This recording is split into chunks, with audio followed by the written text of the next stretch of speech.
The project isn't really about the bike racing. The bike racing is just the vehicle for what we're trying to achieve. The whole aim of the project is to give these kids realistic introductions to real life situations.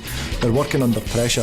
When we're on race day and I come in and I need to get the brakes fixed because they're not right, then if they're not done exactly perfectly, I get a bit grumpy. It's just like being in a job for these lot. It's real life pressure situations, and I'm going to be riding this bike at 150 miles an hour. I don't need to find out going into that corner that, oh, they've forgotten to tighten that or that. I've got a total trust in what they've done, and I do. So our plans are we're actually hoping to head to the Ironman TT next year with an electric bike that we're hoping to join up with a university. They'll build the power plant, we'll build the chassis, and we're hoping to get a local rider who's well known in this area for his Isle of Man exploits to ride it for us. And then at the end of the year we're going to the Manx Grand Prix, which is the TT for amateurs, which the kids are going to get a budget of £150 to buy a bike on eBay, which they're then going to have to turn into a bike capable of finishing the most arduous motorcycle race in the world.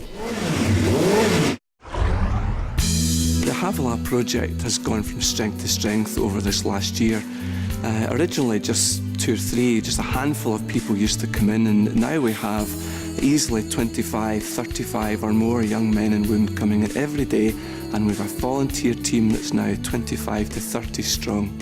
Essentially what we're doing is working with young men and women with serious drug addictions, and so often these are the people who are excluded, they're left on the margins and are rejected everywhere they turn.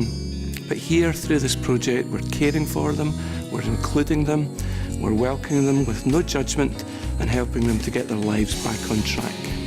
We want to help more and more young men and women to get their lives in order and to become contributing and full members of society. So really, the sky's the limit. We want to make sure that our growth and here in Angus, there really is a caring point where people can come to at their lowest ebb and find acceptance and welcome and a chance to get their lives on track. The project's really about dance, music and filmmaking, and it's about young people having the opportunity to come off the street and get involved in these skills for little or no cost. Well, basically in 2003 we set up Showcase the Street, originally in Arbroath, to respond to a need from young people that had been involved in a youth project locally. From then it's grown into a project 7 years later which occupies every town in Angus. What has been the success of Showcase? It isn't just about the young people, it's about the parents, it's about friends, it's about the shows that we do, it's about building up a network of people that makes us part of the community and makes it work for them. I think the main vision for Showcase within Angus is always about young people, and it's about young people also leading the project. So we've seen a number of dance tutors that have come through in the past few years that have now started to take some of our dance classes. We've seen young people involved in our trustees board.